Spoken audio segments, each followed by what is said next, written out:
مہمانوں کا تعارف کرواتا چلا ہوں. ہمارے ساتھ تشریف رکھتے ہیں سینیٹر بابر خان غوری صاحب, وفاقی وزیر اور MKM کے ساتھ ان کا تعلق ہے. ہمارے دوسرے مہمان ہیں کیپٹن محمد صفدر صاحب, پاکستان مسلم لیگ نون کے ساتھ ان کا تعلق ہے. جبکہ ہمارے تیسرے مہمان ہیں چودھری امتیاز صفدر وڑائی صاحب, منسٹر آف اسٹیٹ اور پاکستان پیپلز پارٹی کے ساتھ ان کا تعلق ہے.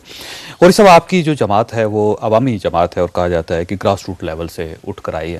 اب آپ پارلیمنٹ میں بھی ہیں, کیبنٹ میں بھی ہیں, 18ویں ترمیم ہو گئی, مسئلہ ختم ہو گیا. جو 2 سال کی ایکسرسائز تھی وہ آپ اختتام تک پہنچی. اس کے بعد کیا ریئل ایشوز جو ہوں گے وہ پارلیمنٹ کا حصہ ہوں گے, ریئل ایشوز کی طرف آئیں گے, یا اسی طرح 2-3 سال اگلے بھی گزار دیں گے آپ؟ پہلے تو میں اس 18ویں ترمیم پہ جو امید ہے انشاءاللہ تعالی کہ 2-4 دن میں ہماری پارلیمنٹ سے پاس ہو جائے گی, منظور ہونے کے بعد جو ہے وہ آئین کا حصہ بن جائے گی. اس میں سب سے زیادہ میں مبارکباد دوں گا میاں نواز شریف صاحب کو, نون کے ہمارے ساتھی بیٹھے ہیں, کہ اس میں کم از کم ایک وہ جو شق تھی کہ وہ 3rd ٹائم پرائم منسٹر والی, وہ اس میں ختم ہو گئی. یہ سب بن سکتے ہیں, یہ ایڈوانٹیج ہو گیا تو اب وہ بن سکتے ہیں. اس سے ہوتا یہ کہ جب ایک ایکٹیویٹیز پولیٹیکل پتہ ہوتا ہے کہ ہمارا ٹارگیٹ ہے, گول ہے, تو اس میں انسان میں ایک انرجی بھی آتی ہے. تو مجھے امید ہے کہ ایک صحیح اپوزیشن بھی اب دوبارہ نظر آئے گی. دوسری بات یہ کہ ہم 2 سال میں اس میں ہم نے بہت سے جو عوامی ایشوز تھے ان کو پیچھے چھوڑ دیا اور پولیٹیکل ایشوز پہ ہم لگے رہے.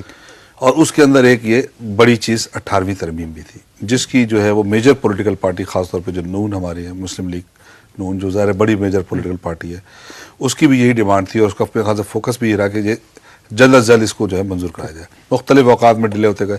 اس میں صدر پاکستان کو بھی مبارکباد دوں گا کہ انہوں نے وہ وعدے جو عوام سے کیے انہوں نے, اور جو انہوں نے, بڑی بات ہے کہ وہ سٹنگ پریزیڈنٹ جو ہے وہ اپنے اختیارات منتقل کر رہا ہے جو ہے وہ پارلیمنٹ کو یا وزیر اعظم کو, یہ بھی بڑی بات ہے. اب یہ تو مرحلہ نکل گیا. آپ نے جو ابھی تصویر دکھائی ہے, میں سمجھتا ہوں کہ اتنی افسوسناک صورتحال, اور ہم سب کے لیے جو ہے وہ آنکھیں کھل جانی چاہیے کہ ہمیں جو ہے اب فوکس کرنا چاہیے عوامی ایشوز کو. عوامی ایشوز کے لیے جو ہے وہ سب سے پہلے ہمیں اپنی بنیادی تبدیلیاں بھی کرنی ہوگی. میں یہ کہتا ہوں 18ویں ترمیم میں صدر کے اختیار تو وزیر اعظم کو آ گئے. اب وزیر اعظم جو ہے ان کی جو کیبنٹ ہے اس کو بھی بااختیار ہونا چاہیے.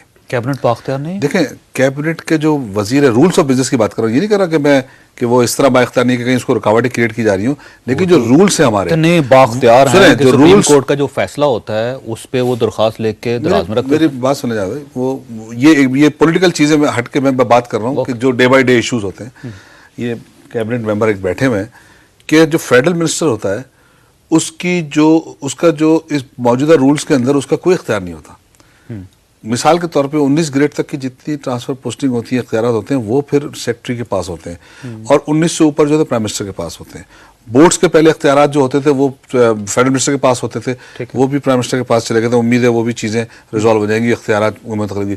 ایک فیڈرل منسٹر اپنی منسٹری سے کوئی سمری اگر موو کرتا ہے کہ وہ اس کا ایک ایسو سے سمری شروع ہوتی ہے بننی, اور وہ پھر 18 گریڈ 19 گریڈ کے جوائنٹ سیکرٹری یا 20 گریڈ جوائنٹ سیکرٹری, پھر ایڈیشنل سیکرٹری, پھر 22 گریڈ کے سیکرٹری, پھر فیڈرل منسٹر کی سائن ہو کے پھر جب پرائم منسٹر سیکرٹریٹ میں جاتا ہے وہاں سے ایک ایسو 3 آبجیکشن لگا کے واپس بھیج دیتا ہے. تو آپ کہاں سے کہتے ہیں با اختیار ہیں؟ تو سسٹم کو تبدیل کرنا ہوگا. جب اختیارات سب کے پاس ہوں گے تو پھر آپ ان کو جواب دہ بھی ہوں گے. آج اگر آپ رسپانسبل بناتے ہیں کسی منسٹر کو تو اس کی اتھارٹی بھی ہونی چاہیے. اس حوالے سے پچھلی کیبنٹ میں بھی یہ ایشو آئے تھے, تو اس کی ایک کمیٹی بنی تھی وسیع ظفر اور اعجاز الحق اور ہمایوں اختر کی. اس کی وہ پیپرز ہی منسٹری سے غائب ہو گئے, لا منسٹری سے. تو ہمیں اگر عوام کی خدمت کرنی ہے, عوام کے کام کرنے, تو ہمیں بیوروکریٹس جو ہیں ان کی جو ہڈلز ہے, ریڈ ٹیپزم ختم کرنا ہوگا. اور اختیارات ملنے چاہیے کیبنٹ کو. صرف کیبنٹ کو اختیار کے ساتھ ساتھ ان کو ڈیلیور بھی کرنا چاہیے. عوام کو یہ نہیں کہ اختیارات لے کے بیٹھ کے اپنے کام شروع کر دے آدمی, وہ پھر ڈیلیور کرے عوام کو. پھر اس کا رسپانسبلٹی اتھارٹی ہوگی تو رسپانسبل بھی وہ ہوگا, اس کو بھی پکڑا جائے کہ آپ کو یہ اختیارات تھے, آپ نے کیا کام کیا, کیا ڈیلیور کیا. اس کے ساتھ ساتھ آج اگر یہ مہنگائی کے ایشوز ہیں, لا اینڈ آرڈر آپ کا صحیح ہو, آپ کے جو یہ مسائل ہیں دہشت گردی کے, تو آپ لوگوں نے حل کرنے ہیں نا. اس کے لیے آپ منسٹر ہیں, اس کے لیے صدر صاحب منسٹر ہیں, یہ آپ لوگوں نے حل کرنا ہے. دیکھیں جاوید صاحب, اس کے لیے سب کو مل کے کرنا ہوگا. کوئی میں یار صدر صاحب مل کے اکیلے نہیں کر سکتے. اس کے اندر ہر ایک کو اپنا اپنا کردار ادا کرنا ہوگا. سب سے پہلے تو ہمیں انصاف پرووائڈ کرنا ہوگا. انصاف کے لیے ہمیں ایک رولز کے اوپر ہے, اس پہ تو ہمیں کمپرومائز کرنا ہی نہیں ہوگا. دوسری عدلیہ بھی، یعنی کہ عدلیہ کے ساتھ ساتھ انصاف صرف عدلیہ ہی نہیں کرتی, انصاف تو ایک منسٹر کو بھی کرنا ہے, ایک سیکٹری کو بھی کرنا ہے, ایک سیکشن آفیسر کو بھی کرنا ہے, ہر سرکاری ملازم کو انصاف کرنا ہے, ایک سپاہی جو کھڑا ہوا ہے جو ٹریفک کنٹرول کر رہا ہے اس کو بھی انصاف کرنا ہے کہ اس نے کہ امیروں کو چھوڑ دینا, غریبوں کو پکڑنا ہے, یا اس نے بڑی گاڑیوں کو چھوڑ دینا, خالی موٹر سائیکلوں کو پکڑ لینا ہے اور ان کے خلاف کارروائی جو ہے. اسی طرح انصاف سپاہیوں کے ساتھ ساتھ افسران کی بھی کھنچائی ہو تو انصاف کی سطح, انصاف آپ کو دینا ہے. دوسرا آپ کو میرٹ کرنا ہوگا, آپ کو سب سے پہلے ایک کوٹا ختم کرنا ہوگا. جس دن یہ کوٹا ختم ہو جائے گا اور پاکستانی قومیت بنے گی کہ سب پاکستانی برابر ہیں, یہ کوٹا ختم کر کے میرٹ کرنا ہوگا. آپ یہ دیکھیے خود بخود پاکستان جو ہے وہ آگے بڑھ گا. امتیاز صاحب یہ بتائیے, آپ بھی تو کیبنٹ منسٹر ہیں, آپ محسوس کرتے ہیں کہ جو کابینہ کے وزراء ہیں وہ ان پاور نہیں ہیں, ان کے پاس اختیار نہیں ہے, وہ صرف ایک نمائشی قسم کے وزیر ہیں, جیسے کہ بابر غوری صاحب نے کہا؟ نہیں, بابر غوری صاحب کا اپنا نقطہ نظر ہے, میرا اپنا نقطہ نظر ہے. میں سمجھتا ہوں کہ ان تمام چیزوں کے لیے, اس کی درستی کے لیے ضروری ہے کہ نظام ٹھیک ہو.